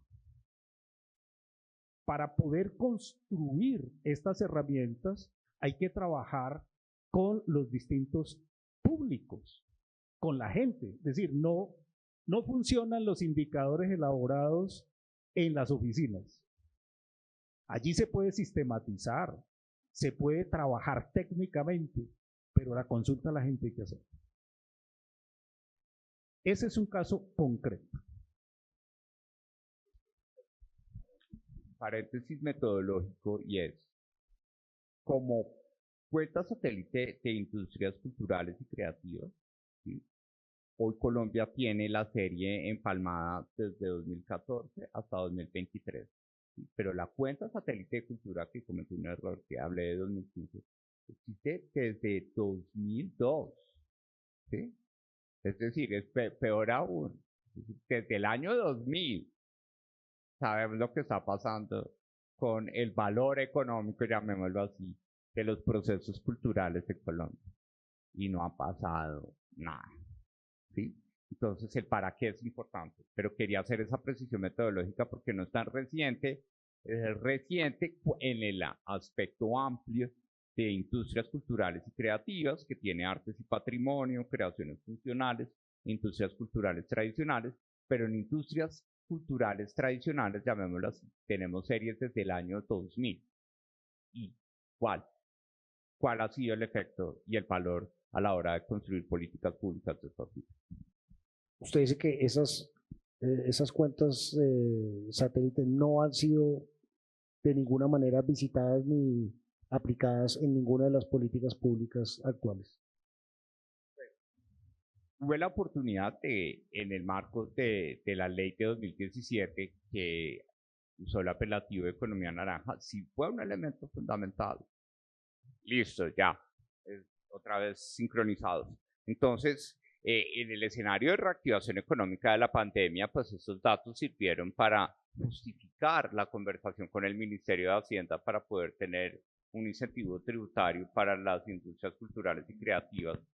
Pero en realidad, esta histéresis de este dato, que a lo sumo ha llegado a pesar el 3% del PIB, que no se compara con el patrimonio cultural que tiene el país, con la capacidad de generar recursos y oportunidades de empleo para personas de las industrias culturales y creativas, pues es algo que muestra efectivamente que hay una inflexibilidad y que requiere una reflexión de fondo de cuál es el país que queremos desde el punto de vista de los procesos culturales que se llevan a cabo en nuestro país. A ver, sí. Gonzalo, para que entre en detalle. Es una pregunta que le va a hacer a todos, pero voy a empezar con usted. ¿Cuál es el valor de la cultura? ¿Qué le aporta la cultura a la sociedad? Hablando de medición, digamos, aquí ya estamos hablando de la métrica y todo eso, pero claramente la conversación va mucho más allá. Todo. Yo creo que la sociedad es la cultura misma, y creo que en efecto, sobre todo en un país como el nuestro, con estas cicatrices tan profundas de confrontación, de violencia, de inequidad, de pobreza, he señalado que la cultura ha sido, y también ya lo señalé, la sobrevivencia de muchas comunidades. Cuando uno ve, por ejemplo, lo que hicimos con las bibliotecas públicas. En Colombia había, hasta el año 2010, había bibliotecas públicas en 400 municipios. Una biblioteca pública que muchas veces, pues, fíjate, el Banco de la República, que tiene un sistema bibliotecario poderoso, muchas veces las bibliotecas públicas eran una estantería con el bibliotecario, el responsable de la biblioteca, con las llaves en el bolsillo, que sobre todo decía que ojalá los niños no toquen la biblioteca, los libros, porque los dañan. Entonces, en Colombia, en 2010, había bibliotecas públicas en 400 municipios. A raíz de unos instrumentos, de unos mecanismos que tienen una razón de ser, y que yo en lo que he tratado de insistir en la primera intervención y ahora es, ha habido una cierta, digamos, entendiendo todas las críticas a la política cultural, a los gobiernos, a todos los gobiernos de derecha y de izquierda, en fin, sí ha habido una cierta continuidad en el diseño de las políticas, en el diseño de las legislaciones, en el diseño de los instrumentos, una cierta continuidad que no es suficiente y que no es equilibrada. Hay unos sectores que tienen mucho y unos sectores que tienen muy poco, y de eso se trata ahora.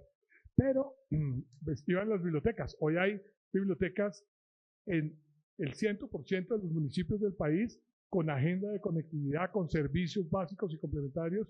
Y cuando uno ve, digamos, las bibliotecas en los Montes de María, en la red de bibliotecas públicas en los Montes de María, afectados por semejantes condiciones inhumanas, aberrantes, como ha sido la historia de este país, entiende para qué se hizo esa legislación, para qué se tomó esa decisión, para qué se hizo esa política, porque la biblioteca pública en ese lugar es la comunidad, es la vida de esa comunidad, es el espacio, que llama un espacio seguro, un espacio respetable por todos los peores y más aberrantes actores del conflicto armado del país y de la guerra y del horror del país. Entonces, yo sí creo que ha habido, la cultura decía, tenemos una tendencia, primero, y es a equiparar la situación de las artes con la situación de la cultura. La situación de las artes, y sobre todo porque en el país ha habido siempre una concepción de las artes como una cuestión hasta hace 30 años, no mucho más, hasta solo después de la Constitución del 91 es que esa concepción empieza a cambiar un poco, pero es que esa concepción de las artes era la élite, lo intelectual, lo fino, lo lindo, lo bello, el patrimonio a partir de criterios de estética, a través de criterios de historia. Eso empieza a dar una vuelta. Entonces, un poco también las políticas culturales, los instrumentos, la mirada, ha estado muy dada en función de la precariedad de las artes. Y las artes sí tienen una precariedad en todo su ecosistema, lo que ha pasado con las artes plásticas, lo que ha pasado con el audiovisual, pero la cultura del país es otra cosa, creo que todos hemos recabado en ello, la cultura es la vida misma, la sobrevivencia, la posibilidad de la convivencia, la posibilidad de construir paz, la posibilidad de construir convivencia, de superar unas brechas sociales terribles y digamos, yo creo que eso sí se ha ido demostrando. Por supuesto, un país que entienda eso tiene que tener un relato correlativo a eso, y ese es el relato que creo que no ha sido suficiente. Sí se han construido medidas, mecanismos, políticas, instrumentos. Yo digo, he tenido la oportunidad de hacerlo a lo largo de todos los gobiernos de este siglo, incluido el gobierno del presidente Duque, como el presidente Petro, en este momento que estamos haciendo una reforma integral de todos esos mecanismos. No es suficiente, ya decíamos, yo estoy diciendo, sí, somos un país OCDE, pero los países OCDE invierten una buena parte de su PIB en cultura. Colombia pues, sigue teniendo un nivel de inversión pública presupuestal absolutamente pequeño. Digamos, en los 2 últimos años ha habido los presupuestos más altos de la historia del Ministerio de Cultura. Luis Armando, insisto, es testigo de todo ello. Han sido los más altos, pero eso es insuficiente. Entonces, ¿qué hemos hecho? Que es el caso, por ejemplo, del cine. Es, démosle la vuelta a esta vaina. No vamos a seguir yendo con el sombrero a pedir un poco de presupuesto que siempre está en el último lugar de la fila de las prioridades, el presupuesto público, ese presupuesto de inversión. Primero hagamos que se entienda como presupuesto de inversión. Antes se entendía como funcionalmente como un gasto. Logramos cambiar la idea para que esto sea una inversión social que genera unos réditos sociales y que por supuesto genera unos impactos en muchos otros sectores. Pero como ello no es así, y digamos siempre hemos tenido una frase que se ha vuelto un poco de cajón, a veces no ha sido bien comprendida, o sí o no, pero siempre decíamos, y eso lo fuimos acuñando desde el sector cultura también de manera estratégica, siempre en Colombia un día del presupuesto del Ministerio de Defensa era el año del presupuesto del Ministerio de Cultura, y esa era la proporción y la relación, que ha cambiado un poco, no es ideal, pero el presupuesto público además no es el presupuesto solamente de la nación, es el de las entidades territoriales, que el país en efecto no ha comprendido que a eso hay que darle una vuelta. O sea, los recursos de participación de propósito general y la estampilla Procultura son recursos inicuos casi en muchas entidades territoriales. Por ejemplo, el cine, ¿cómo le dimos la vuelta a eso? Al cine lo cogimos y dijimos, oigan, no sigamos diciéndole al gobierno que le dé el plata al cine, que nunca se la va a dar porque además cree que eso es peligroso, que eso es de insurgentes y cosas de tal, en el año, estoy hablando de 1998 y 2003, hasta que se construyó la ley de cine, y lo que hicimos fue construir unos instrumentos al contrario. Entonces dijimos dos cosas. Las empresas y los ricos no pagan impuestos, eluden o evaden y no van a pagar. Hagamos que inviertan en el cine. Entonces, creamos un incentivo tributario muy llamativo, que es incentivo de deducción del 165% para el que ponga plata en cine colombiano. Segundo, hagamos que el cine le devuelva al cine. Ya decía, en algunos años, antes de la época que están señalando, las contribuciones llegaron a ser de 4 puntos del PIB. Las contribuciones del sector cultura, cuando ni siquiera la cuenta satélite estaba tan elaborada y tan sólida como es hoy, pero las contribuciones eran importantes, pero obviamente los aportes al sector eran mínimos. ¿Qué hicimos? Que el gobierno le devuelva al cine un poco de lo que el cine genera. Y entonces, ¿qué hicimos? Le quitamos todos los impuestos a espectáculos públicos que pagábamos desde la guerra con el Perú en 1932, impuestos a espectáculos públicos, sí, todavía desde la guerra con el Perú, quitamos esos impuestos y creamos una contribución parafiscal, que es el método para que un sector que genera unos recursos se devuelva a sí mismo una parte de esos recursos para financiar su propia posibilidad, su propia operación y su propia gestión y su propia vida y demás. Eso es el famoso Fondo para el Desarrollo Cinematográfico, y ese Fondo para el Desarrollo Cinematográfico ha captado al día de hoy cerca de 500.000 millones de pesos del mismo sector. Y además lo hicimos sin crearle otro impuesto a la boleta. Muchos países financian el cine poniéndole un impuesto a la boleta del cine.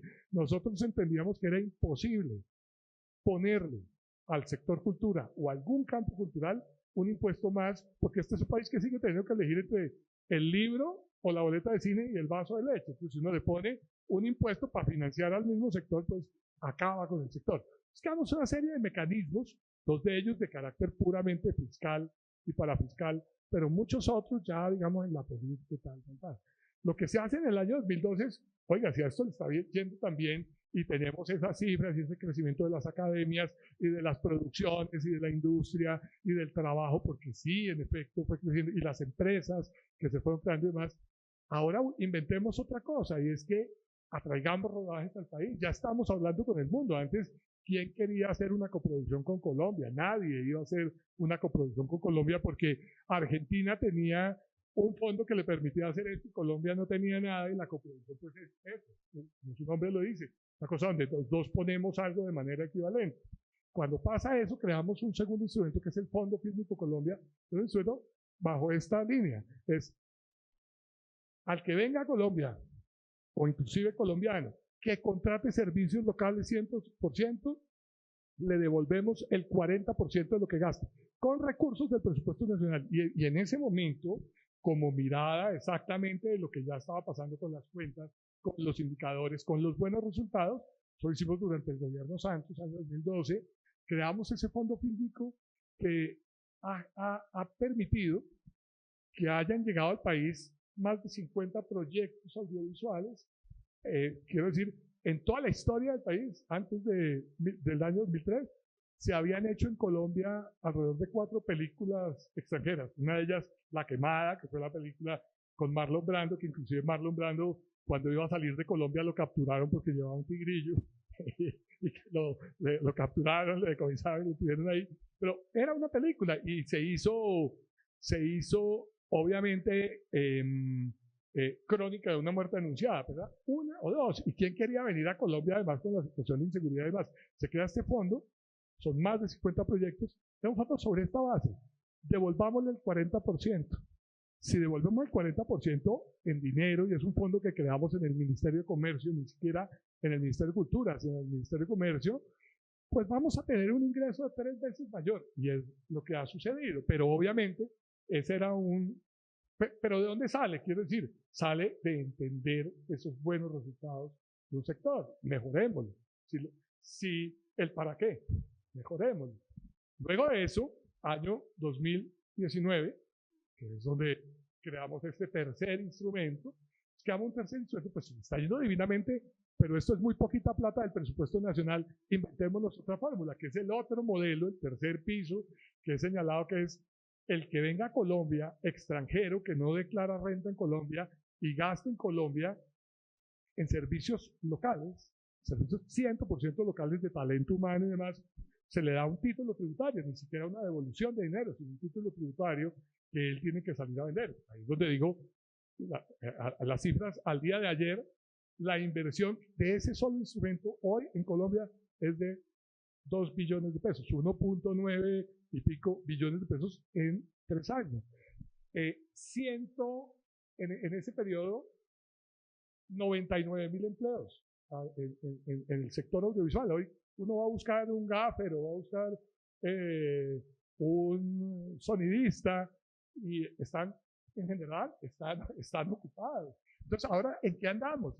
Bueno, hay que mejorar la capacidad el talento humano de estas personas, y este mismo instrumento le creamos una figura que hace que de toda esa inversión y de ese incentivo tributario, los productores tienen que poner una plata adicional que es un 5%, eso va a permitir una captación de recursos importantísimos para formar a las personas. Entonces se está invirtiendo exclusivamente en formación de gente. Entonces, y eso otra vez, no de qué se me ocurre, sino de todo un estudio que se ha hecho de qué capacidades se necesitan para muchos niveles de producción y postproducción.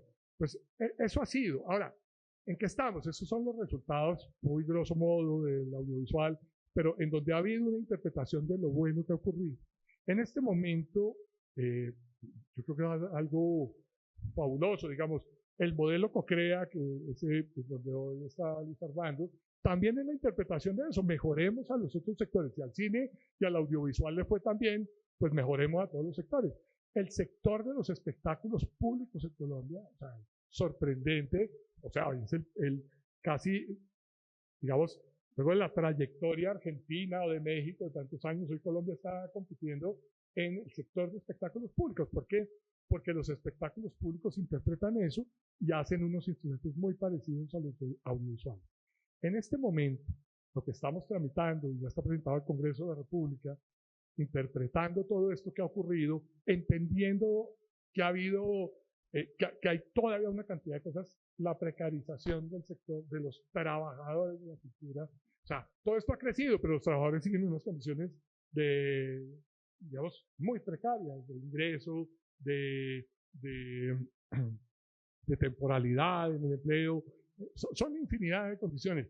La participación ciudadana para decidir todo esto, el reequilibrio de los sectores, la comprensión de las economías populares de la cultura, porque tenemos que reconocer que hemos creado instrumentos para sectores que creemos fuertes, que son fuertes en la medida en que haya incentivos. Cada año hay que pelear para que no los quiten, porque si se quitan se cae como una cosa de naipes, se cae toda esa construcción. Entonces, ahora se está trabajando para todo ese tipo de comprensiones, economías populares. Bueno, ¿qué hacemos para que las economías populares, que es como funciona la cultura en el país, la danza no la hacen grandes empresas, la hacen colectivos en Cali, o sea, 3 o 5 personas, las bibliotecas comunitarias, eso que conocemos como la cultura viva comunitaria, ¿qué hacemos para que tengan instrumentos similares? No los mismos, porque los mismos no les sirven, no pueden entrar, digamos, los proyectos muy pequeños no pueden entrar a COCREA, porque son tan pequeños que no alcanza para que un declarante de rentas interese. Entonces, ese proyecto de ley que se está tramitando en este momento, que ha sido construido con una participación de 17 ciudades del país, de más de 9.000 personas, de todo el sector desde el año pasado hasta ahora, con todos los sectores y con todos los consejos, pues implica eso, reequilibrio de sectores, comprensión de muchos vacíos que ha habido en las legislaciones y en las políticas, un cambio del sistema de gobernanza para que en efecto, que es un reclamo ciudadano totalmente legítimo, es, claro, aquí el alcalde, una cosa es el Ministerio de Cultura, donde inclusive el ministro también decide casi que muchas veces a su arbitrio, esto era como decía antes, esto no es del Estado, esto es de la comunidad. Hagamos que el sistema de gobernanza cambie para que la gente pueda tener participación en la decisión de los planes, programas, proyectos y uso de los recursos públicos de cultura, que son los aportes de la hacienda pública, pero también todo este conjunto de incentivos que los hay en muchos casos. Ese proyecto de ley, pues, digamos, lo que creemos es que puede avanzar. La premisa es nada de lo construido en estos 20 y tantos años, que ha habido una construcción sucesiva de eso, nada se mejora. Lo que se está haciendo es, hallemos esos vacíos, esas lecturas y mejoremos todo ello. Otra vez, otros detalles que... Muy bien, muchísimas gracias. Ya estamos llegando al final de esta muy interesante conversación. Yo quisiera saber si de pronto en el público hay interés en plantear algún tipo de pregunta a nuestros panelistas. ¿Tú? Sí, por favor.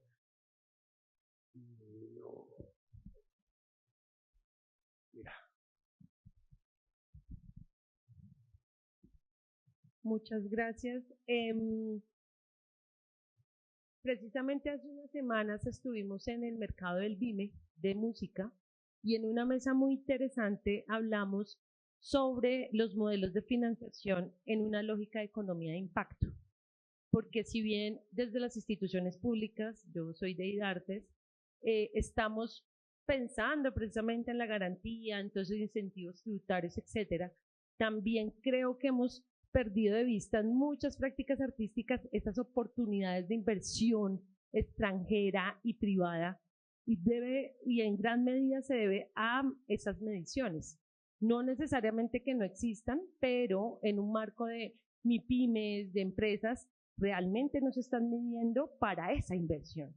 Y entonces cuando los escucho, me veo reflejada en que todavía nos falta incluir a la pequeña empresa, todavía nos falta incluir a los agentes artísticos y culturales en estos debates, porque no es un solo tema de la institución pública, en el caso del Banco de la República, el Consejo o nosotros como IDARTES en este caso, sino también involucrar precisamente a este ecosistema. Y la pregunta, bueno, simplemente a modo de reflexión, de que empecemos a hablar o a mirar cómo el arte y la cultura se piensa esa economía de impacto, porque hay recursos, cómo generar mayor confianza en el sector financiero para atraer que ya el cine ha hecho una labor bastante importante, también lo editorial. Y lo segundo, completamente de acuerdo contigo, creo que es importante cotidianizar el dato. Es importante lo que llamamos apropiación, porque, y digamos que no solo en nosotros, sino, repito, en esos espacios independientes, en los agentes culturales, en esa ciudadanía, para, digamos, hacer unos diálogos mucho más nutridos o cuando presenten esos proyectos, que fue uno de los hallazgos de esa mesa que tuvimos, es que en efecto cuando rechazan un poco las empresas privadas, el caso también a veces de Cocrea, es porque no ven el beneficio, no pueden cuantificar ese beneficio de impacto que tienen los proyectos del arte y la cultura. Entonces ahí está el reto de la confianza, pero la confianza en el sector económico. Daniel, por favor. Hola, gracias, está súper interesante el evento. Pregunta para Laura. Me quedó en la cabeza la reducción de 6 años a 3 años de periodo para hacer cada una de estas mediciones.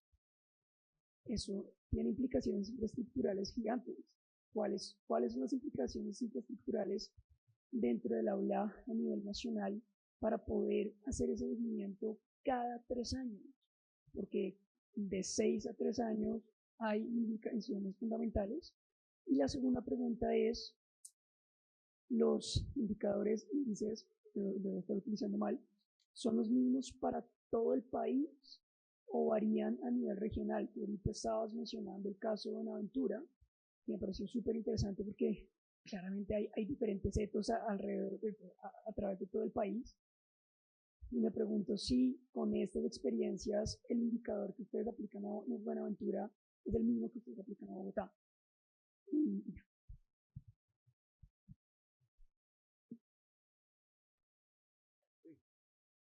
Empiezo por la última. Sí, es la misma batería para todo el país.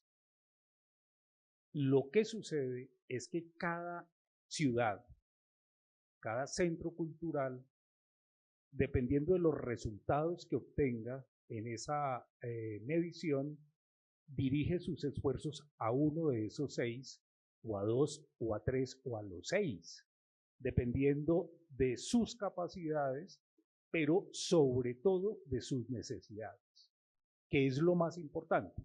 De alguna manera nosotros respondemos a dos cosas. Una, a las necesidades de los usuarios en las regiones, en todas las ciudades, y en esa medida los servicios, los proyectos, las colecciones, todo lo que se adquiere de colecciones para la red de bibliotecas va en función de, por un lado, lo que se requiere en la región, y eso nos implica una mirada permanente, digamos, seguirle el pulso a lo que en términos de necesidades se tiene en cada una de las regiones, pero también lo que, de acuerdo con la mirada técnica y con la experiencia que tiene la institución, que se debe enviar a cada una de las regiones. Hacer ese equilibrio para nosotros es muy importante y en eso nos mantenemos. Lo primero, ¿por qué hicimos el ejercicio de 3 a 6? Primero, porque pensamos que el impacto se produce en el largo plazo y así fue la primera evidencia, pero hay impactos de mediano plazo y ese mediano plazo está en 3 años. Y no quisimos dejar perder la posibilidad para entender ese impacto de mediano plazo que nos permitiera trabajar con proyectos a largo plazo. Por eso volvimos a los 3 años y no esperar a los 6 años para ver cómo fue el comportamiento que se dio en términos de la última medición. Yo quería, frente a tu inquietud, el tema es la asimetría es tremenda. De los 3 puntos que pesan las industrias culturales y creativas dentro del PIB, solamente medio punto está atribuido a micronegocios o personas cuenta propia o pequeñas empresas. Eso significa que en esas pequeñas empresas o en ese trabajo cuenta propia que representa más de la mitad de todo el empleo que se genera en las economías culturales y creativas, pues solamente estamos representando medio punto del PIB. Entonces, ahí hay un desafío supremamente clave para las industrias culturales y creativas, y es cómo ojalá los resultados del censo económico que se publiquen hacia comienzos del año 2026 permitan perfeccionar y visibilizar la plata que están generando esas pequeñas unidades productivas dentro del sector cultural, porque ahora todavía, como les decía, la cuenta satélite es un zoom, como un lente, entonces todavía en ese pedazo el lente es borroso y seguramente también estamos subestimando la riqueza que están generando esos pequeños emprendimientos. Entonces ahí se trata también de cómo las mediciones son más democráticas y es cómo incluyen verdaderamente las formas como se desarrollan los procesos culturales en el país, que desde lo que tuve como experiencia como director del DANE se hacen prácticamente en la informalidad, ¿sí? Y ahí es donde necesitamos que estos números nos ayuden a encontrar herramientas para dignificar y valorar el trabajo que hacen los artesanos, que hacen las comunidades indígenas, que hacen los colectivos de danza, que por ejemplo, nomás en mi experiencia como concejal en Bogotá, es donde más atracan a la gente.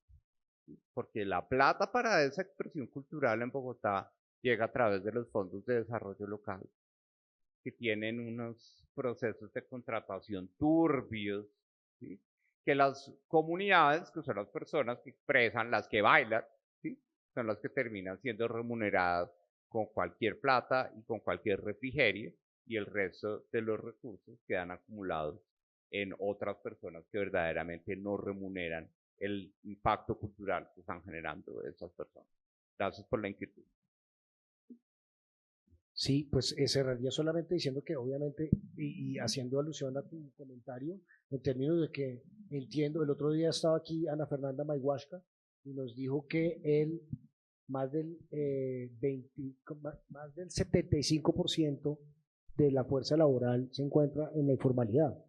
Y entonces, pues, lo que estás mencionando es muy importante porque, claro, ¿cómo obtenemos esa data y cómo la aplicamos a eso? Y quería cerrar entonces, pues, diciendo, digamos, la pertinencia de esos datos, que me parece un ejercicio muy importante en términos de que finalmente, como usted decía al principio, pues información, datos están ahí, cómo se procesan, cómo se organizan, y ahí debo decir, creo que antes de empezar el ejercicio todos tuvimos el agradecimiento a Fernando de esa claridad que tiene ese ejercicio de la batería de indicadores del Banco de la República, que me voy a permitir hacer este no es mi libro, ni más faltaba, pero los invito porque está en el repositorio de las publicaciones del Banco de la República en www.banrepcultural.org. Índices de impacto cultural, antecedentes, metodología y resultados, borradores de gestión cultural, documento 1 de 2014, una investigación hecha por Fernando Barona y Edwin Javier Cuellar Caicedo, que no está aquí, pero también le damos el crédito. De verdad, un documento muy interesante de cómo se llegó a esta pequeña presentación que nos hizo Fernando, y para la gente que está interesada en los indicadores, en cómo se construye esto, en cómo una pregunta como cómo la actividad cultural del banco construye ciudadanía, que es una pregunta metafísica de la cultura llevada a los números. O sea, de verdad, una obra muy, muy, muy importante y muy interesante. Y para cerrar, digamos, el tema de la calidad de la información que estamos dando sobre las actividades culturales, porque hoy en día todavía seguimos, la gente que está trabajando en el distrito, me incluyo, muchas veces las actividades están en una planilla y son 27 personas fueron al vagón escuela de la empresa Metro. Y pues sí, hay una cantidad de gente y sí impacta a unos niños, pero llegar a unos índices cualitativos de verdad que permitan tener indicadores serios y toma de decisiones adecuadas en el futuro, y lo digo hablando en primera persona desde la empresa Metro, que tiene un desafío gigante en términos de ciudadanía, de construcción de ciudad y de sentido de pertenencia. Quiero agradecerles a los presentes, a los panelistas, muchas gracias por su ímpetu, por su conocimiento, por esta conversación interesante. No creo que nos hayamos quedado en la superficie, dimos harto detalle. Gonzalo, muchas gracias. A la gente que está en el auditorio, gracias por acompañarnos, gracias por venir muy puntuales a esta cita. Dentro de 8 días, ojo, tengo un anuncio para hacer, no será el jueves debido a la posibilidad de que haya un paro, así que será el viernes la última sesión, la cuarta sesión, en la que hablaremos de graffiti. ¿Aporta el graffiti o no aporta el graffiti? Más o menos así es la pregunta. Va a estar candela, va a haber grafiteros, van a haber, o sea, esto va a estar, el cierre va a estar buenísimo. Muchísimas gracias, les invito a consultar otra vez la programación www.banrepcultural.org. Gracias de nuevo a nuestros panelistas, hasta la próxima. Gracias.